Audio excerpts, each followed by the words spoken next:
Hello friends, this video is related to business trade and commerce. Business studies का first chapter जो है अपना, उसके रिवीजन पर्पस के लिए फास्ट ट्रैक रिवीजन की आप जब पूरा चैप्टर पढ़ चुके हो, अच्छे से समझ चुके हो, उसके बाद नंबर ऑफ रिवीजन करने के लिए कि आप इस चैप्टर को बार बार रिटेन कर सके, तो 20 मिनट या 10 से 15 मिनट के अंदर इस पूरे चैप्टर को खत्म करने की कोशिश करूंगा, जिसे आप चलते फिरते घूमते फिरते याद कर सके, और अगर आपने याद कर चुके हैं तो उसको रिवाइज कर चुके हैं बार बार।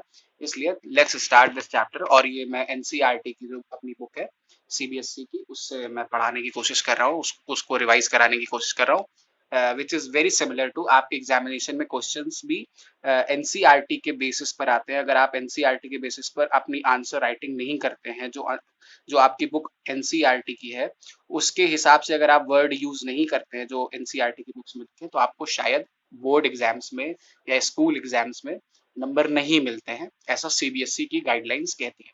सो after these let's start our chapter. First chapter जिसका नाम है बिजनेस ट्रेड एंड कॉमर्स। इस पूरे चैप्टर में 6 चीजों में डिस्क्राइब किया गया ये चैप्टर। फर्स्ट, जिसका मतलब लिखा हुआ है, appreciates the contribution of business activities. Business activity किसे कहते हैं, बिजनेस किसे कहते हैं, उसका स्कोप क्या है, ऑब्जेक्टिव क्या है।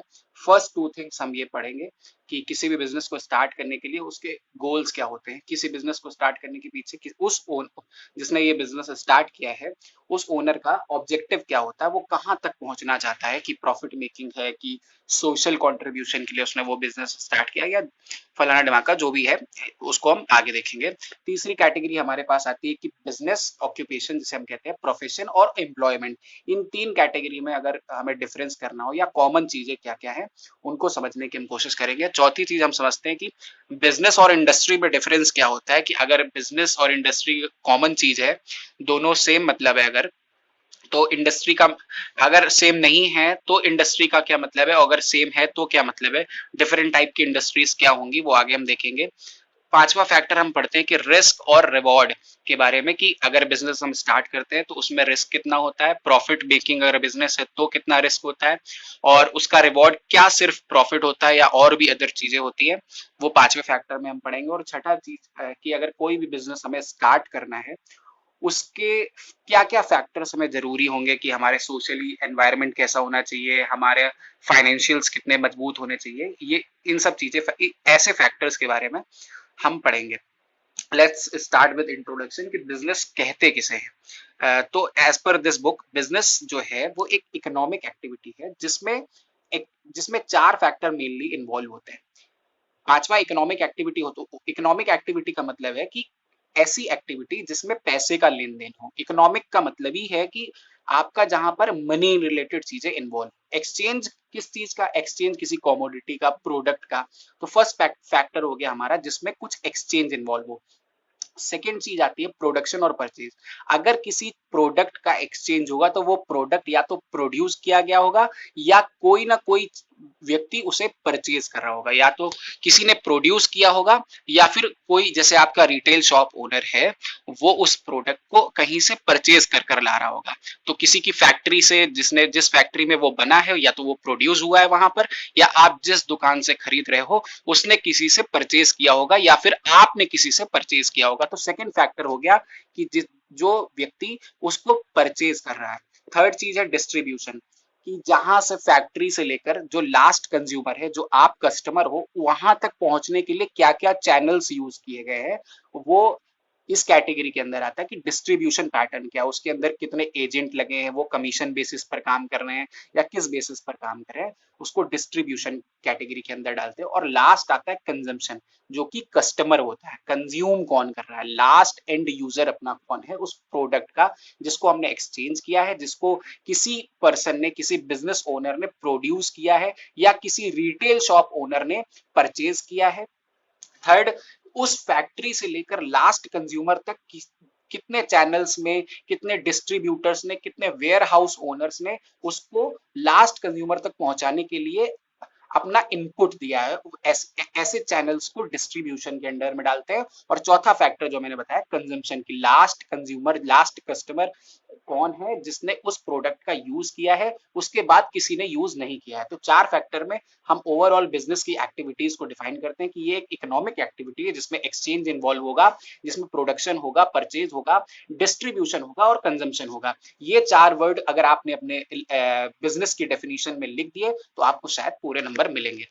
सेकंड हमारे सामने आता है कि rule of business in the development of economy, कि आपकी इकोनॉमी में एक बिजनेस कितना कंट्रीब्यूशन करता है, आपकी जीडीपी में कितना इन्वॉल्वमेंट रहता है। मेरे ख्याल से ये बहुत थ्योरेटिकल क्वेश्चन है। ये ऐसे थ्योरेटिकल क्वेश्चंस शायद 11th क्लास की बुक्स में नहीं आते हैं। इसमें बहुत पुराने ट्रेडिशनल मेथड्स लिखे हैं कि ऐसा होता था उस समय में, दर्शनानी, धनी जोग, सहयोग, ऐसे करके जो एंशियंट मेथड यूज करते थे बिजनेस को करने के लिए, उनके बारे में बताया गया। और कितना बिजनेस का कंट्रीब्यूशन किस एडी में, किस सेंचुरी में कितना रहा है, उसके बारे में हमको यहाँ पर बताया गया है।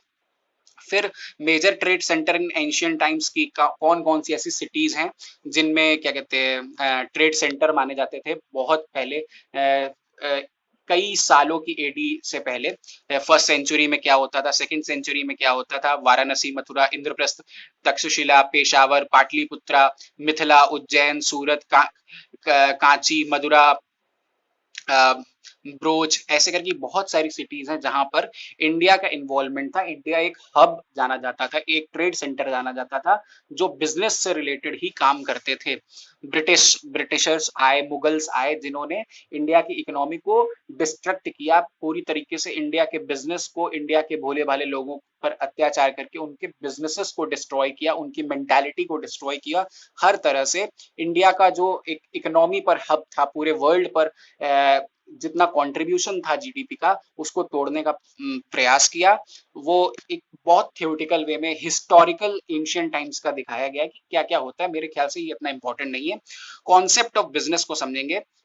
इसमें लिखा हुआ है कि the term business is derive from the word busy, कि हाँ आप किसी न किसी इकोनॉमिक एक्टिविटी में बिजी रहेंगे। हाउएवर दस business means being busy.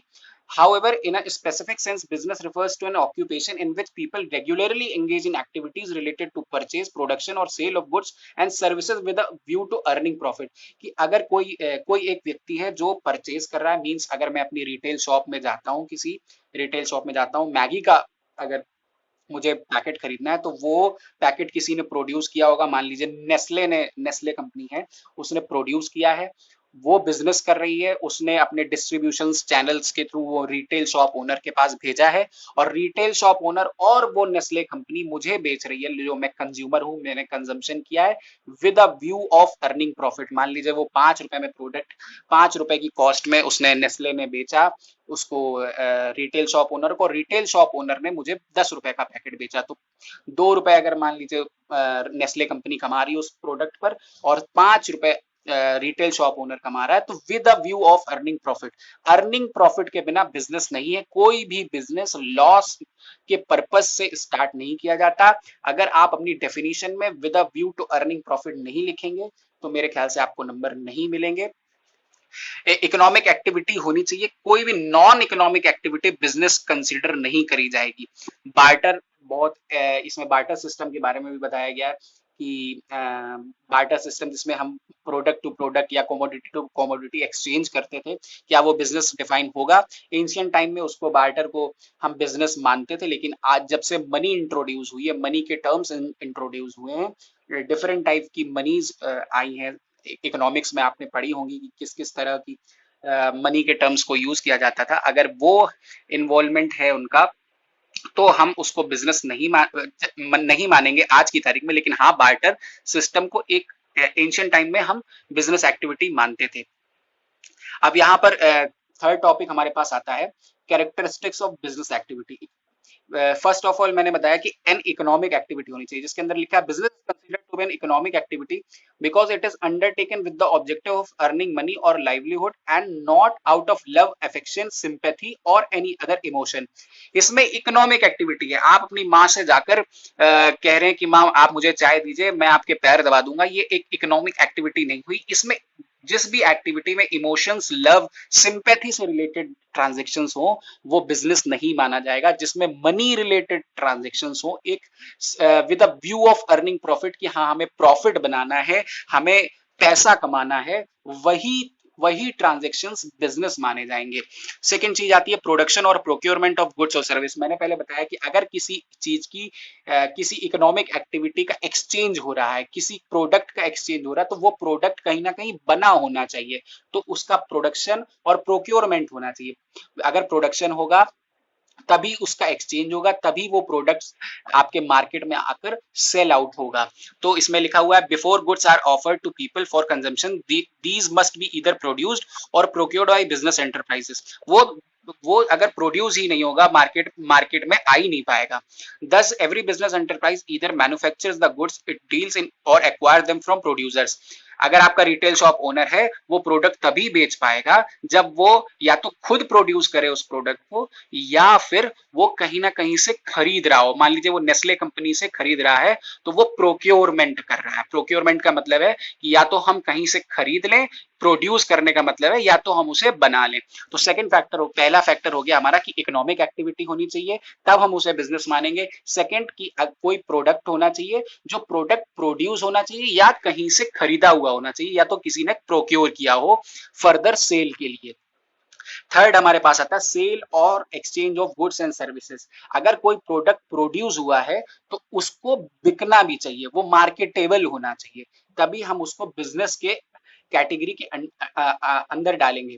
Directly और इनडायरेक्टली बिजनेस इन्वॉल्व्स ट्रांसफर और exchange of goods and services for value. If goods are produced not for purpose of sale but for personal consumption, it can not be called as business activity. अगर आपने कोई product produce किया है और उसको personally consume कर लिया है, तो उसको हम बिजनेस नहीं मानेंगे। बिजनेस कब मानेंगे? जब हमने सेल आउट किया और कुछ हमने उससे इकोनॉमिक टर्म्स में पैसे कमाए, तब हम उसको बिजनेस एक्टिविटी के अंडर में डालेंगे। चौथा हमारे पास आता है dealing in goods and services on a regular basis. अब ये नहीं कि हमने एक प्रोडक्ट बना दिया और उसको हमने बेच दिया और सालों हम उसको बेचने के बाद बैठे रहे, नहीं। रेगुलर कॉन्टिन्यूअस टर्म्स में आपकी लगातार आप प्रोड्यूस कर रहे हैं, प्रोक्योर कर रहे हैं और बेच रहे हैं और प्रॉफिट कमा रहे हैं, तब हम इसको बिजनेस मानेंगे। वरना अगर आप प्रोडक्ट प्रोड्यूस किया, 6 महीने बैठ गए और प्रॉफिट अर्न कर लिया, और फिर 6 महीने बाद जब प्रॉफिट खत्म हो गया आपके बिजनेस का, फिर आपने प्रोड्यूस किया, ऐसा किया, तो उसको बिजनेस कैटेगरी के अंदर नहीं डालेंगे, उसको अदर देन बिजनेस कैटेगरी के अंदर डाल देंगे। कुछ भी समझ लेंगे, बिजनेस नहीं समझेंगे। Business involves dealing in goods और services on a regular basis. One single transaction of sale और purchase therefore does not constitute business. Thus, for example, if a person sell her domestic radio set even at profit, it will not be considered a business activity. But if he or she sells radio sets regularly, either through a shop or from his or her residence, it will be regarded as business activity. Regular terms में आपका जो आप transaction कर रहे हैं वो regular होने चाहिए, कॉन्टिन्यूअस बेसिस पर होने चाहिए। फिफ्थ फैक्टर जो मोस्ट इंपॉर्टेंट है कि प्रॉफिट अर्निंग के लिए होना चाहिए। कोई भी बिजनेस लॉस मेकिंग एंटिटी नहीं होनी चाहिए। लॉस हो जाता है, लेकिन आपका पर्पस, लेकिन आपका ऑब्जेक्टिव, एंड ऑब्जेक्टिव होता है किसी भी सेलर का, किसी भी प्रोड्यूसर का, या फिर अगर आप कहीं से प्रोक्योर कर रहे हैं गुड्स, कि हम इस प्रोडक्ट को सेल आउट कर कर प्रॉफिट कमा सकें। One of the main purpose of business is to earn income by way of profit. No business can survive for long without profit. अगर आपको ऊपर वाला जो बताया गया कि रेगुलर बेसिस में डीलिंग करनी है, तो आपके पास फाइनेंशियल्स की जरूरत होगी। अगर आपने 10 रुपए का प्रोडक्ट बनाया, उसे 15 में बेचा है, तो ये 5 रुपए एक्स्ट्रा लगाकर आप एक और नेक्स्ट प्रोडक्ट बना सकते हैं, एक अपनी कॉस्ट बियर अप कर सकें। इसलिए क्योंकि आपके इन फ्यूचर आपकी जो रेगुलर टर्म्स हैं वो प्रॉफिट के बेसिस पर ही चलेंगे। आपकी कॉस्ट आपका प्रॉफिट ही निकालेगा। आपको मोटिवेशन उस रेगुलर एक्टिविटी को करने का वो प्रॉफिट ही देगा। तो आपका बिजनेस जो है वो सोल मोटिव उसका ये होना चाहिए कि वो प्रॉफिट अर्निंग के लिए हो।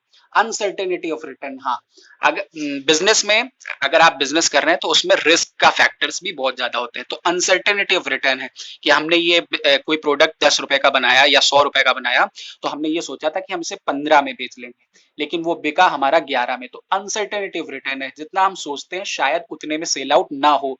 मार्केट में कोई नया प्रोडक्ट आ गया है और वो मार्केट में आकर 12 रुपए में बिक रहा है तो हमें अपना प्रोडक्ट 11 रुपए में बेचना है, या मैक्सिमम हम 12 रुपए में बेच सकते हैं, तो हमारी 15 रुपए वाली जो रिटर्न की पॉलिसी थी वो फेल हो गई है। तो यहाँ पर जब भी हम बिजनेस करते हैं, यहाँ पर अनसर्टेनिटी रहती है।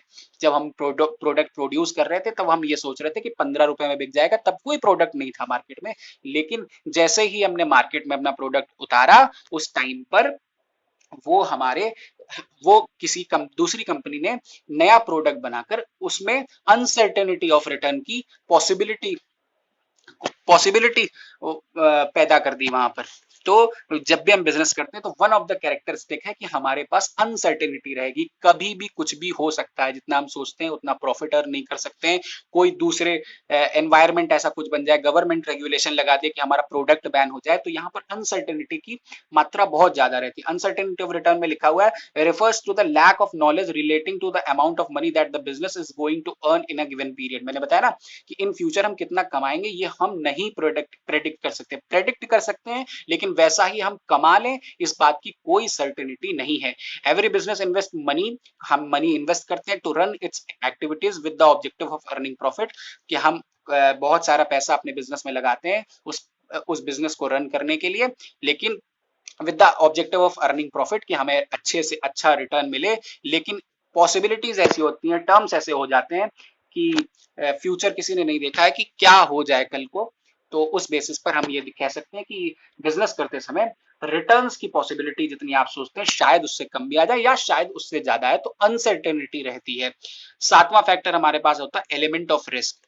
कि मैंने जैसे बताया कि गवर्नमेंट की रेगुलेशन लग गई, तो आप जितना सोच रहे थे वो आपका माल भी पड़ा रह गया, आपने जो गुड्स प्रोड्यूस किया था वो भी अब मार्केटेबल नहीं होगा जितने, या फिर आपका प्रोडक्ट में कुछ डिफिकल्टी आ गई, कुछ क्वालिटी इशू हो गया, तो वो पता चले शॉप ओनर्स ने रिटर्न कर दिया, या आपके प्रोडक्ट को खाने के कारण, आपके प्रोडक्ट को यूज करने के कारण किसी को मेडिकल इश्यूज हो गए, तो वो प्रोडक्ट बैन करना पड़ा। तो आपको उन मेडिकल इश्यूज के कारण अब आपके प्रोडक्ट की मार्केटेबिलिटी खत्म हो गई, इसलिए एक रिस्क पैदा हो गया आपके बिजनेस में, जो आपके डाउनफॉल का कारण होगा। इसको पढ़ते हैं। Risk is the uncertainty associated with an exposure to loss. आपको लॉस मेकिंग एंटिटी बना देगा। आप प्रॉफिट मेकिंग करने गए थे, आपके एलिमेंट ऑफ रिस्क के कारण, आपके प्रोडक्ट के कारण आपको लॉस उठाना पड़ रहा है, तो there will be a loss, there will be a risk of earning loss or creating a loss in the company. It is caused by some unfavorable or undesirable event. Due to undesirable event, जो हम नहीं चाहते थे वो ऐसे events हो गए। कोई भी बिजनेस प्रॉफिट या क्वालिटी इश्यूज पर अपना काम करता है, लेकिन कोई भी क्वालिटी इशू अगर पैदा होता है उसके कारण उसका बिजनेस अगर ठप पड़ता है, तो वो रिस्क कहीं ना कहीं बिजनेस में परमानेंट रहता ही रहता है। अब हमारे पास थर्ड टॉपिक आता है comparison of business, profession and employment. Business क्या होता है, प्रोफेशन क्या होता है, एम्प्लॉयमेंट क्या होता है। फर्स्ट जो कैटेगरी रखी गई है कि डिफरेंस पैदा करने के लिए, बिजनेस क्या होता है कैसे समझेंगे, प्रोफेशन को डिफाइन कैसे करेंगे, एम्प्लॉयमेंट को डिफाइन कैसे करेंगे, इसको समझने के लिए इसमें 9 फैक्टर्स दिए हैं। लास्ट वाला एग्जाम्पल है कि हम जिसको समझेंगे कि क्या क्या होते हैं। फर्स्ट समझेंगे मोड ऑफ एस्टैब्लिशमेंट, की एस्टैब्लिश कैसे होता है बिजनेस, एस्टैब्लिश कैसे होता है, प्रोफेशन कैसे एस्टैब्लिश होता है, एम्प्लॉयमेंट कैसे एस्टैब्लिश होता है। तो इसमें बिजनेस वाले में लिखा हुआ entrepreneurs decision and other legal formalities if necessary. जो बिजनेस ओनर होता है वो डिसाइड करता है कि हमें बिजनेस कैसे सेटअप करना है, लीगल फॉर्मेलिटी को पूरा कर कर, जैसे कि बिजनेस का इनकॉर्पोरेशन होता है, बिजनेस रजिस्टर्ड होता है कहीं पर, उसको पूरा कर कर एक बिजनेस को अच्छे से सेटअप किया जा सकता है। प्रोफेशन में लिखा हुआ है membership of a professional body and certificate of practice. आप कॉमर्स के स्टूडेंट आप जानते हैं कि जैसे अगर आप इन फ्यूचर चार्टर्ड अकाउंटेंट बनना चाहते हैं तो उसके लिए आपको कई तरीके के एग्जाम्स देने पड़ते हैं, और इंस्टीट्यूट ऑफ चार्टर्ड अकाउंटेंट नाम की एक बॉडी है जिसके थ्रू जो एग्जाम कंडक्ट कराए जाते हैं, और आप जब सीए बनते हैं तो आपको एक प्रोफेशनल बॉडी, वही प्रोफेशनल बॉडी आपको सर्टिफिकेट देती है। तो प्रोफेशन के अंडर में चार्टर्ड अकाउंटेंसी जैसे कोर्स आते हैं, डॉक्टरेट की डिग्री आपको मिल गई, तो ये सब प्रोफेशन होते हैं जहां पर एक प्रोफेशनल बॉडी का मतलब है कोई इंस्टीट्यूट आपको सर्टिफिकेट देता है, मेंबरशिप देता है अपनी, और उस बेसिस पर डॉक्टरेट की आपको सर्टिफिकेशन मिलती है, चार्टर्ड अकाउंटेंट की आपको सर्टिफिकेशन मिलती है। उस सर्टिफिकेशन के बाद, उस प्रोफेशनल बॉडी के सर्टिफिकेशन के बाद आप प्रोफेशन प्रोफेशनल्स कहलाते हैं, ना कि बिजनेसमैन कहलाते हैं।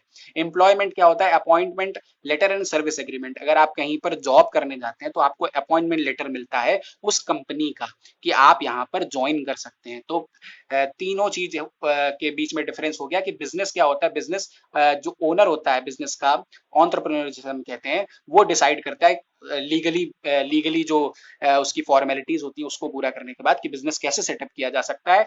प्रोफेशन में एक रेगुलेटरी बॉडी होती है, प्रोफेशनल बॉडी होती है, वो मेंबरशिप इशू करती है और उस बेसिस पर हम ये डिफाइन कर सकते हैं कि प्रोफेशन क्या होता है। एम्प्लॉयमेंट होता है कि कोई भी कंपनी अपने जो जो एम्प्लॉय होता है उसको अपॉइंटमेंट लेटर इशू करती है, सर्विस एग्रीमेंट इशू करती है, जिसके बेसिस पर हम ये डिफाइन कर सकते हैं कि वो एम्प्लॉयमेंट में है। नेचर ऑफ वर्क में आता है provision of goods and services to the public.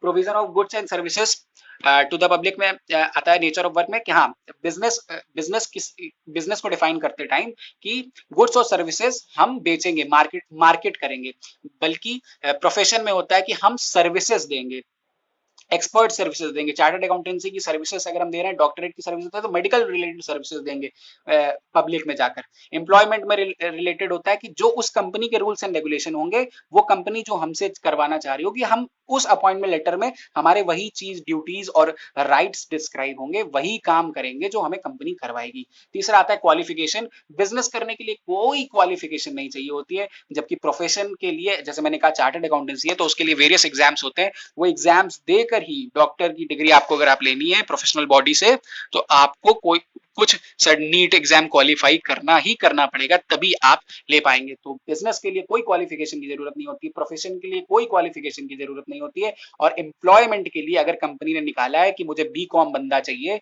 तो वो बी.कॉम की डिग्री उसके पास होल्ड करनी चाहिए। अगर किसी भी क्वालिफिकेशन की जरूरत नहीं है, किसी भी उस पर्टिकुलर कंपनी को उस अपॉइंटमेंट लेटर के हिसाब से, उस कंपनी के प्रोस्पेक्टस के हिसाब से, तो कोई भी डिग्री की जरूरत नहीं है।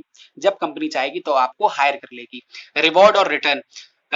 जो बिजनेस का रिवॉर्ड होता है कि बिजनेस करने से हमें फायदा क्या होता है, तो प्रॉफिट अर्न करते हैं। प्रोफेशन में है अगर तो हम फीस चार्ज करते हैं, डॉक्टर हमसे फीस चार्ज करते हैं। एम्प्लॉयमेंट में हमें सैलरी मिलती है, हम अगर किसी कंपनी के एम्प्लॉय हैं तो वो हमें महीने के एंड में, मंथली एंड पे हमें सैलरी देगा। कैपिटल इन्वेस्टमेंट अगर समझे, एक फिफ्थ कैटेगरी हमारी आती है कैपिटल इन्वेस्टमेंट।